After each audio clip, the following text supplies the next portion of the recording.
Boa noite. Você está ligado na Band Minas e vai acompanhar agora a atualização sobre as principais notícias envolvendo o resgate das vítimas atingidas pelo rompimento da barragem do Córrego do Feijão, lá em Brumadinho, na Grande BH. 65 mortes já foram confirmadas pelo Corpo de Bombeiros, 279 pessoas ainda estão desaparecidas, 31 foram identificadas no IML. Você vai ver como foi o 5º dia de trabalhos na região dessa mina, né? Nesta terça-feira, agora, no Jornal Band Minas.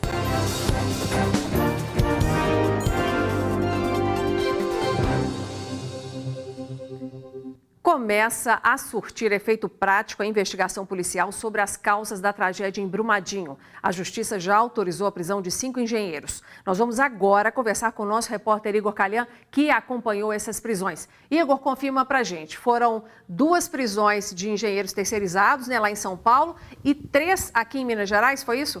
É exatamente isso, Inácia. Boa noite para você, boa noite a todos que acompanham o jornal Band Minas. Olha só, Inácia, essas ordens elas foram cumpridas na sede da Vale, em Nova Lima, região metropolitana aqui de Belo Horizonte, na Tuvisud, que fica na Vila Madalena, em São Paulo, que é, Inácia, a empresa alemã que prestou o serviço aí para a Vale. Foram serviços de projetos e consultoria na área das barragens. Inácia, o que é importante a gente explicar? Por que esses 5 engenheiros, repetindo, 3 diretamente da Vale e 2 são terceirizados, por que eles estão sendo presos? Primeiro, essa prisão ela foi decretada aí pelo prazo de 30 dias, porque esses homens eles serão ouvidos pelo Ministério Público. E olha só, Inácia, no mês de setembro a Vale contratou essa empresa alemã e aí esses engenheiros eles acabaram atestando aí a estabilidade da barragem de Brumadinho, ou seja, em setembro eles estavam atestando a mineradora Vale que a barragem não teria nenhum perigo, que estaria tudo certo com essa barragem. E meses depois essa barragem acaba se rompendo e a gente tem acompanhado aí os dados, né, Inácio, os números que não param de crescer,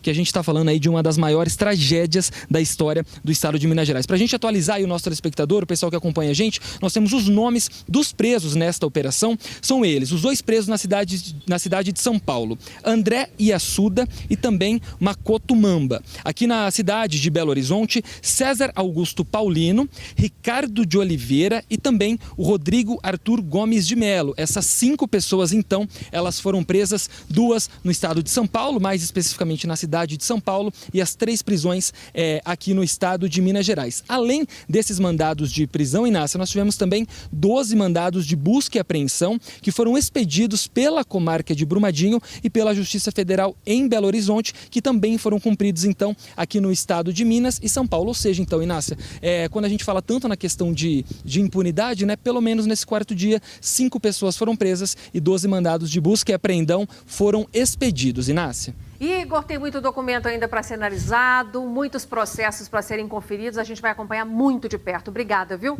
Até mais. Bom, gente, e os investigadores dos Ministérios Público Federal e de Minas Gerais e ainda agentes da Polícia Federal explicaram sobre os procedimentos das prisões desses 5 engenheiros que o Igor comentou para a gente e que já fizeram laudos para a Vale sobre a mina do Feijão lá em Brumadinho.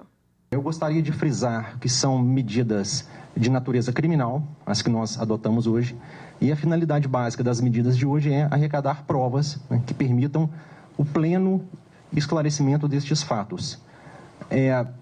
Eu reputo que as diligências aconteceram de modo tranquilo, foram exitosas, na medida em que foram arrecadados alguns materiais importantes, como computadores, smartphones, documentos, enfim, uma série de provas que podem ser úteis no contexto da investigação criminal.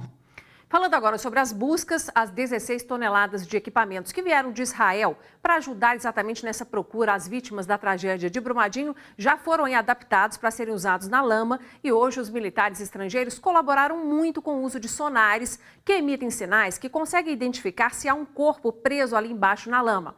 Nesta terça-feira, outros equipamentos começaram a ser usados. A gente também está utilizando um recurso deles, que são espécies de drones ligados a satélites, e isso auxilia muito no mapeamento, né, dessa área atingida. E como que esse mapeamento ocorre? A partir das coordenadas, né, e também de todo o levantamento que é feito com o apoio desses drones, a gente consegue fazer, né, um georreferenciamento, e aí com a colaboração de pessoas que estão lá em Israel, a gente consegue identificar exatamente para onde que esses pontos que foram atingidos, no momento em que foram impactados para a lama, eles se deslocaram. Com isso, já no dia de hoje, a gente conseguiu fazer acesso no local onde já estamos encontrando alguns corpos nesse momento.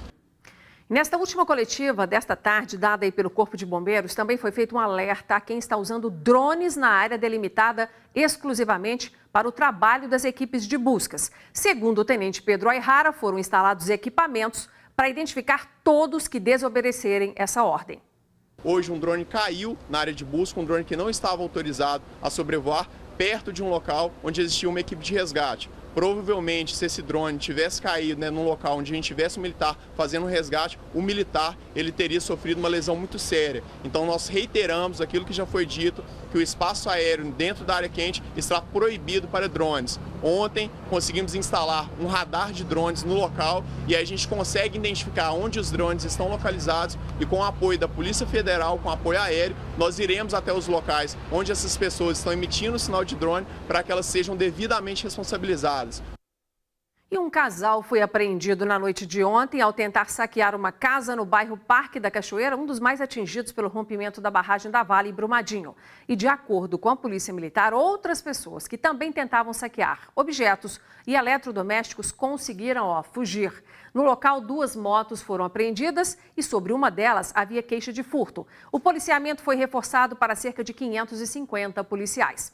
A Defensoria Pública, instalou aí uma sede temporária na cidade de Brumadinho para trabalhar na defesa de moradores que não tenham condições de pagar advogados. A APM também está de olho na ação de bandidos que tentam invadir casas aí, como eu acabei de dizer, que foram desocupadas após a tragédia. 5 dias de buscas incansáveis em Brumadinho. Nós, da Polícia Militar, estamos garantindo a ação dos bombeiros.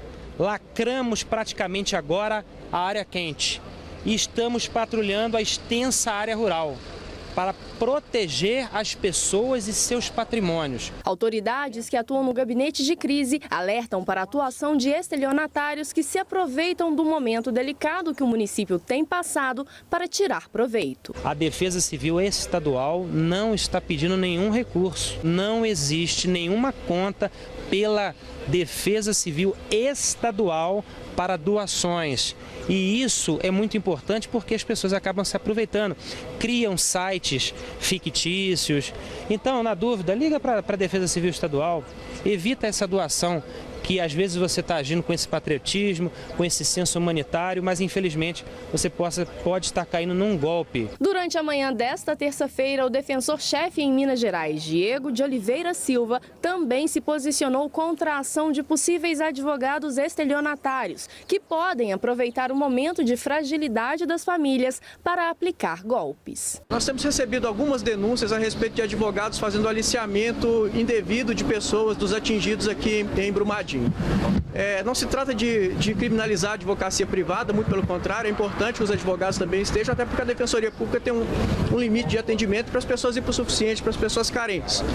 O que acontece é a dificuldade de determinados profissionais de má-fé oferecerem serviços à população como se fossem dativos. E o que é o dativo? É aquele advogado que, apesar de ser um advogado privado, não cobra os honorários porque estaria sendo pago ou pela justiça ou de outra maneira. A Defensoria Pública da União ressalta que está aqui gratuitamente, é um serviço especializado, já com a expertise de atuação em Mariana, para fazer o atendimento efetivamente gratuito para a população. A Defensoria Pública da União manterá na cidade uma base de apoio às famílias atingidas pelo rompimento da barragem. Desde sexta-feira disponibilizamos 5 defensores públicos federais já para iniciar um apoiamento à população. Nós vamos disponibilizar de 3 a 6 meses uma equipe permanente para acompanhar todo esse processo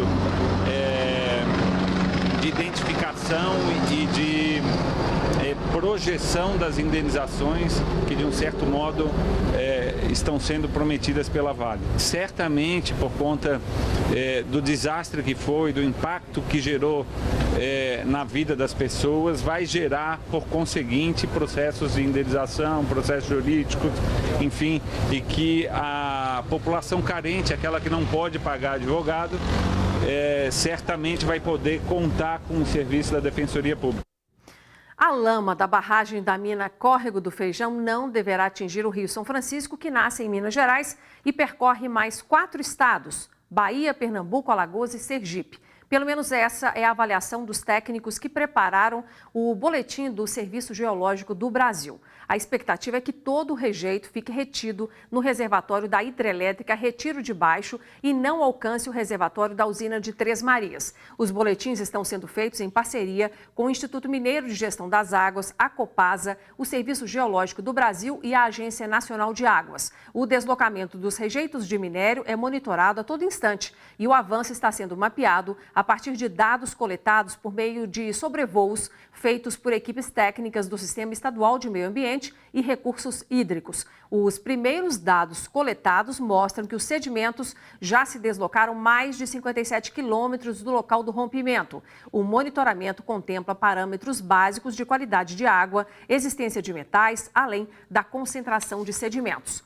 E um outro destaque do noticiário de hoje é o seguinte: o Ministério Público de Minas Gerais negou o pedido dos vereadores de Congonhas, cidade que fica na região central aqui do estado, e foi feito ontem para suspender as atividades da Companhia Siderúrgica Nacional, a CSN, na mina de Casa de Pedra instalada na cidade. Segundo o MP, a barragem do local, que comporta cerca de 50 milhões de metros cúbicos de rejeito de mineração, é monitorada pelo órgão desde 2013 e um novo laudo foi solicitado. O pedido da Câmara Municipal, aprovado pela maioria dos parlamentares, foi direcionado à mais antiga estrutura de mineração de ferro, ainda em operação no país, que tem capacidade de produção de mais de 30 milhões de toneladas por ano. O complexo é o mais próximo a uma área urbana no país, segundo o relatório de gestão de risco da própria CSN, e um eventual rompimento poderia atingir diretamente 1.500 pessoas. O Ministério Público de Minas Gerais disse ainda que o rompimento da barragem da Mina do Feijão, desativada desde 2015, demonstra que a suspensão das atividades não é capaz de garantir a segurança das estruturas. Procurada pela nossa produção, a CSN diz que não foi notificada sobre nenhum pedido e que não vai se pronunciar sobre o caso. E veja a seguir, o governo de Minas anuncia pagamento parcelado do 13º salário.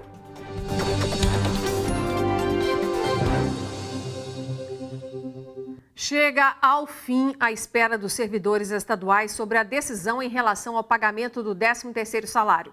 Ontem à noite, o governador Romeu Zema postou um vídeo nas redes sociais informando como será feito esse pagamento. Não será à vista, como gostariam os 670 mil servidores da ativa, inativos e pensionistas. Vamos ver o que disse o governador.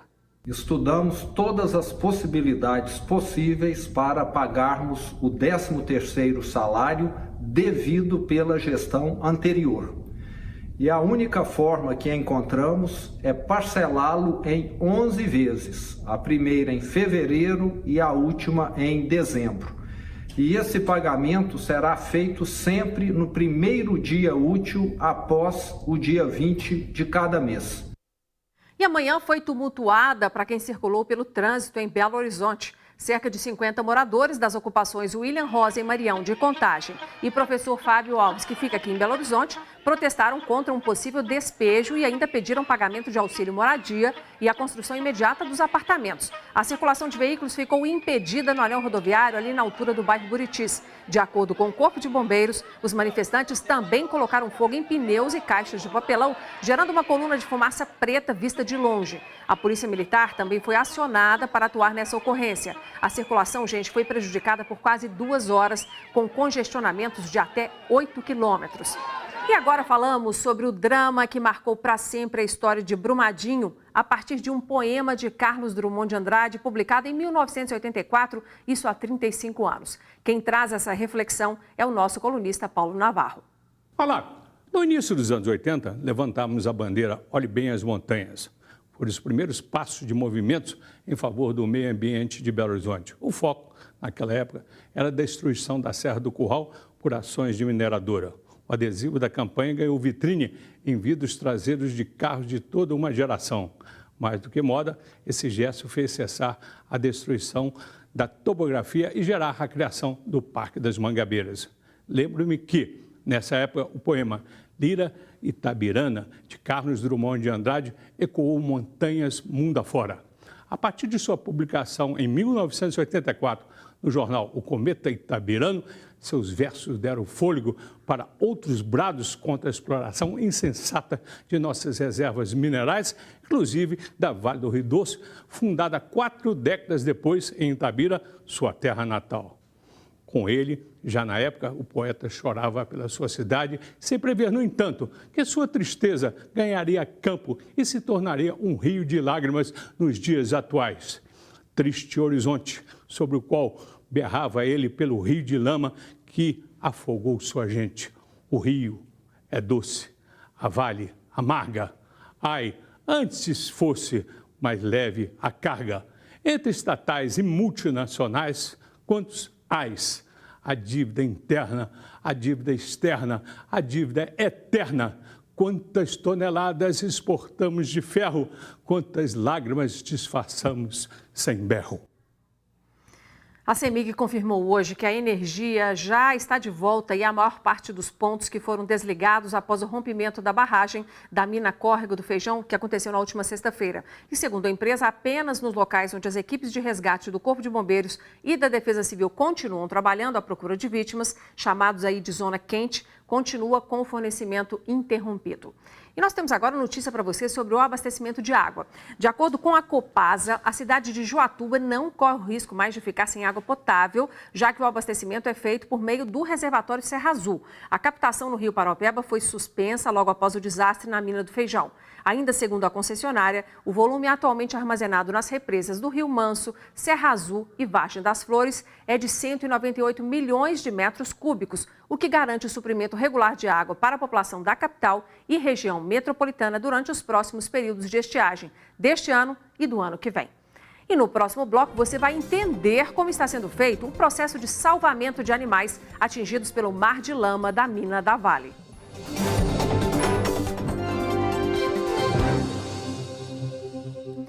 Pelo menos 4 alunos da PUC Minas, de 4 faculdades diferentes que faziam estágio na Vale, estão entre os desaparecidos da tragédia de Brumadinho. Segundo a universidade, os estudantes Amanda Araújo, de Engenharia de Produção, Fernanda Batista do Nascimento, aluna de Administração, e ainda Rony Von Olair da Costa, do curso de Engenharia Mecânica, e também Luiz Felipe Alves, estudante da turma de Direito Processual Civil e Argumentação Jurídica.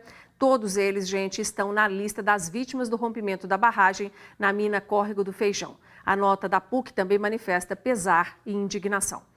Foi por pouco que outras famílias escaparam da lama. Os rejeitos chegaram muito perto de várias casas que foram parcialmente destruídas. Nossa repórter Wanda Sampaio e o cinegrafista Anderson Guimarães conversaram com a mãe de um bebezinho que viu as paredes da casa ruírem antes de conseguir subir o morro.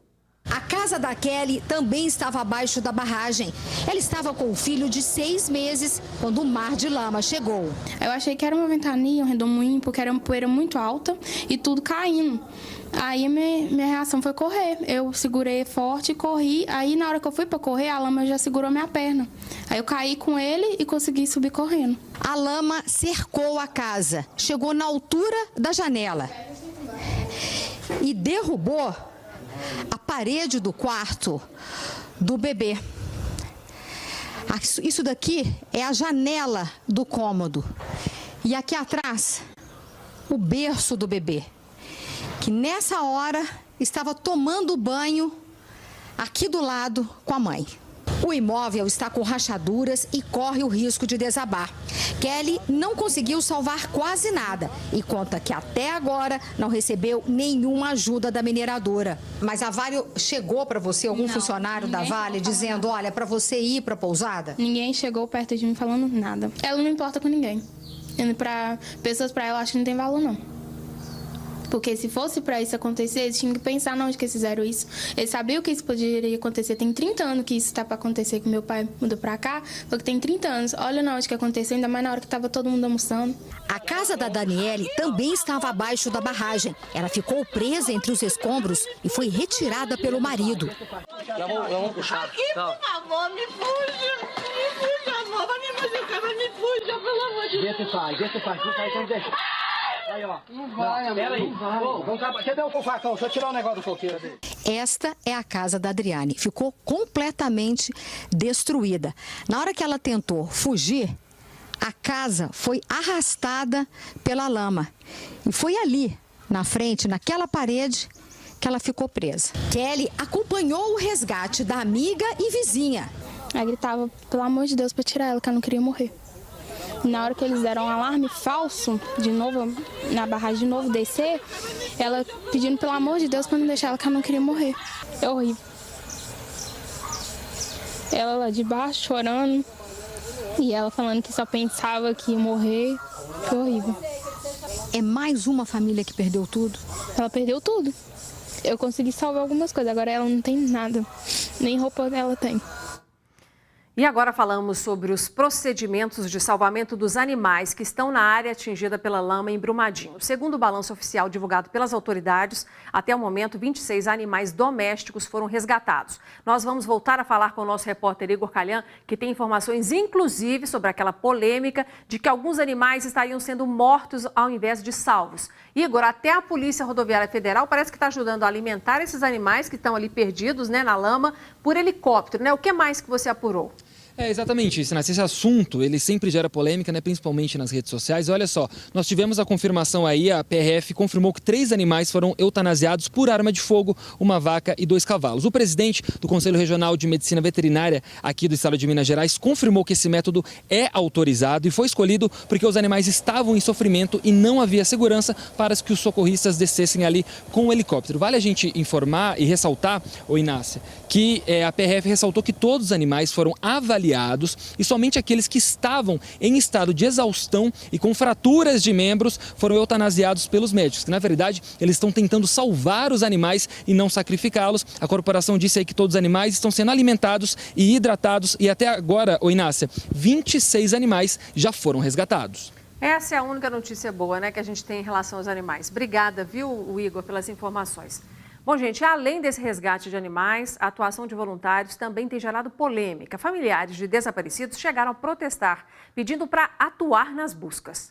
Também vítimas, muitos animais de pequeno e grandes portes ainda estão presos sob a lama. Ao menos 26 já foram resgatados, mas alguns deles estão sendo abatidos, o que vem gerando debates e polêmicas nas redes sociais. Existem alguns casos que, pelo tipo de lesão que o animal apresenta, ou então pelo tipo de resgate que vai ser feito, principalmente utilizando algumas questões de tração, pelo modo como ele está inserido na lama, que o resgate ou a lesão vai causar um sofrimento muito grande para o animal. Nesse caso, depois da avaliação por um conselho veterinário e por todos os órgãos de fiscalização desse tipo de assunto, pode-se optar pela eutanásia. Só que a eutanásia ela é sempre a última opção. Essa eutanásia ela é feita somente pelos veterinários, com a aplicação de uma injeção letal, e o Corpo de Bombeiros acompanha e apoia esse trabalho para garantir que tudo isso seja feito com segurança. Familiares de desaparecidos chegaram a protestar em frente à unidade que reúne o comando das forças de segurança, pedindo abertura para os trabalhos voluntários, tanto para o resgate de animais quanto de pessoas. Para a corporação, toda a ajuda de civis é bem-vinda, mas este não seria o momento. Cerca de 300 militares trabalham no resgate, 220 de Minas Gerais e outros 80 de outros estados, além de 136 militares israelenses que trouxeram também cães farejadores e equipamentos com tecnologia de ponta. E esses cães eles são um recurso muito importante nesse tipo de tragédia, onde outros equipamentos são menos efetivos. Então, assim, o Corpo de Bombeiros ele tem conseguido coordenar todos esses esforços e é uma coisa que é importante porque, da mesma maneira que eles vêm aqui e aprendem, conosco em relação a técnicas que podem ser utilizadas na lama, que é um assunto onde nós somos referência nacional, nós também aprendemos outra doutrina de emprego que eles adotam nos respectivos estados. Então esse intercâmbio de conhecimentos ele é benéfico para ambas as corporações envolvidas. Foi enterrada nesta tarde aqui na capital mais uma entre as 65 vítimas confirmadas da tragédia de Brumadinho. O corpo de Cleusiane Coelho Mascarenhas, de 58 anos, foi enterrado em breve cerimônia no cemitério do Bonfim, na capital mineira, ao lado do jazigo da família, bênçãos e homenagens. Cleo, como era chamada pelos amigos, era dona da pousada Nova Instância, destino de turistas que queriam visitar um museu em Otim. A hospedagem desapareceu depois de ser invadida pela lama da barragem da mina do Córrego do Feijão, da mineradora Vale, na última sexta-feira. Cleusiane estava acompanhada do marido e do filho mais velho do casal, que também trabalhavam na pousada. Pai e filho estão desaparecidos. Segundo o Corpo de Bombeiros, cerca de 35 pessoas estavam na pousada no momento do acidente, entre funcionários e hóspedes. O Alisson, motorista da família, também estava na pousada na sexta-feira, mas deixou o local minutos antes do acidente. Não teve sirene, não teve nada.